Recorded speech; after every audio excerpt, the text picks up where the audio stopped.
Hello friends, capital market में आप सबका स्वागत है। तो आज हम बात करेंगे अदानी एंटरप्राइज के बारे में, जो भारतीय शेयर बाजार में हमेशा चर्चा में रहने वाला एक मात्र स्टॉक है। इस स्टॉक की खासियत है उसकी उच्च वॉलेटिलिटी और राजनीतिक प्रभाव।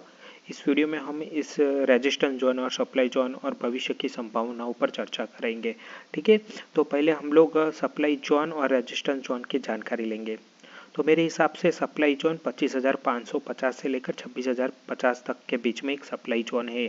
आप देख सकते हैं यहाँ पे काफ़ी स्टॉक रुकने की और टिकने की कोशिश की, लेकिन यहीं पे एक कंसोलिडेशन बन गया। तो मेरे हिसाब से एक सप्लाई जोन है, तो आप मार्क कर सकते हैं सप्लाई जोन है 25,050 से 26,050 तक एक सप्लाई जोन है। वर्तमान में अदानी एंटरप्राइज इसी सप्लाई जोन के पास ट्रेड कर रहा है। अगर ये 2550 और 2650 के सप्लाई जोन को ब्रेक करते हैं तो इसके लिए अगला बड़ा चैलेंज 2800 और 29 और सॉरी माफ़ कीजिए 2800 और 2900 का एक रेजिस्टेंस जोन होगा। ठीक है, 2800 और 2900 का एक रेजिस्टेंस जोन यहाँ पे अवेलेबल है अभी मेरे हिसाब से, और यही रेजिस्टेंस जोन अगला बड़ा हो सकता है। अगर ये सप्लाई ब्रेक करता है, सप्लाई जोन को पूरा ले लेता है, खा जाता है, तो ही मेरे हिसाब से इसमें आने वाले समय में और तेज़ी आ सकती है। और मैं हमेशा बोलता हूँ कि हमेशा स्टॉप लॉस होना चाहिए ताकि नुकसान को सीमित कर सकते हैं। अगर आप नए निवेशक हैं तो वॉलेटाइल स्टॉक में ट्रेडिंग से बचें। और मैं एक और बात बोलना चाहता हूँ कि आप देख सकते हैं कि ट्रेड लाइन यहाँ पे रिस्पेक्ट की। जब पहली बार न्यूज़ आया था तो यहाँ से काफ़ी नीचे तक आ गया था अदानी एंटरप्राइज, तो 1200 तक के आ गया था। इसके बाद एक हम लोगों ने एक मूवमेंट देखा इस स्टॉक में, फिर वापस एक बार न्यूज़ आया और वापस से नीचे गिर गया। तो इसमें काफ़ी वॉलेटाइल रहता है ये स्टॉक, काफ़ी ये डेली चार्ट पे है, तो ये काफ़ी एक वॉलेटाइल स्टॉक है। कभी भी आपको सुबह आप 20 या 10% की सर्किट मिल सकती है, अप या डाउन दोनों साइड मिल सकती है। अच्छी न्यूज़ पे ये स्टॉक बहुत अच्छे भागता है, और जो कोई भी न्यूज़ आती है तो जल्दी से रिएक्ट करता है। ठीक है, तो ये काफ़ी वॉलेटाइल स्टॉक है मेरे हिसाब से, काफ़ी यानी कि काफ़ी।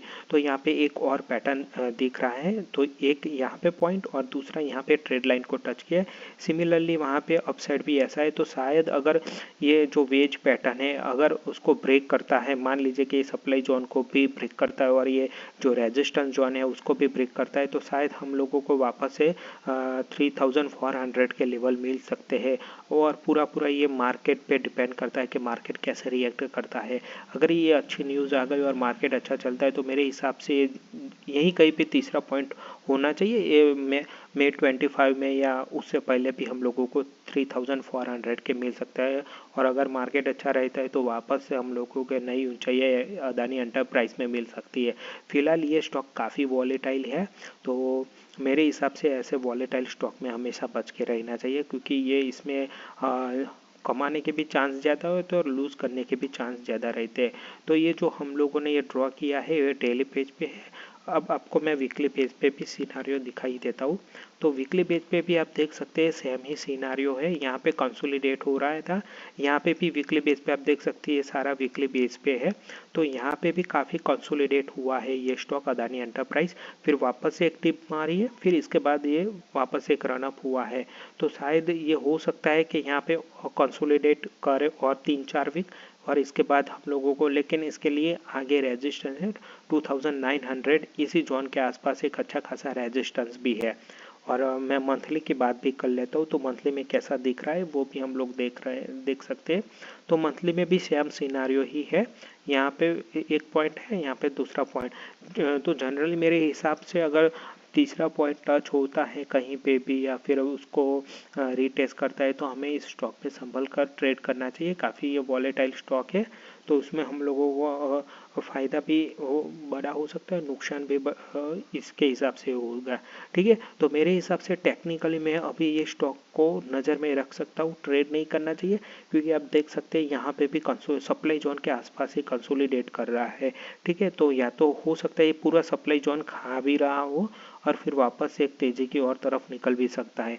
लेकिन हम देख सकते हैं कि काफ़ी एक दायरे में स्टॉक काम कर रहा है। जैसे अदानी एंटरप्राइज, उसकी आदत नहीं है छोटे दायरे में काम करने के, ठीक, फिर भी यहाँ पे एक छोटा सा दायरा बना के काम कर रहा है। तो हो सकता है आने वाले समय में हम लोगों को या तो जो सप्लाई जोन अगर हो गया पूरा, तो यहाँ से स्टॉक ऊपर की तरफ निकल सकता है, मिल सकता है। अगर ये सप्लाई जोन है तो यहाँ पे यहीं से भी रिवर्स हो सकता है। ये क्रिटिकल जोन है अदानी एंटरप्राइज के लिए। तो अगर किसी को फ्यूचर में शॉर्ट करना है या कोई पोजीशन बनानी है तो मेरे हिसाब से एक बार 2500-2600 आने चाहिए, ताकि 2700 का एक स्टॉप लॉस लगा के हम लोग नीचे की और देख सकते हैं, ठीक है। लेकिन इसमें स्ट्रिक्टली स्टॉप लॉस होना चाहिए और अपनी पोजीशन हैज होनी चाहिए, या तो फिर आपका कैपिटल पूरा खाली हो जाएगा या तो 3-4 गुना कर देगा ये स्टॉक। ये इसकी काबिलियत है और वो बहुत ही खतरनाक काबिलियत है इस स्टॉक की, ठीक है। तो ध्यान रखिए, मेरे हिसाब से अभी सप्लाई जोन के आसपास ट्रेड कर रहा है और कंसोलिडेट भी कर रहा है, तो संभल के स्टॉक में ट्रेड कीजिए।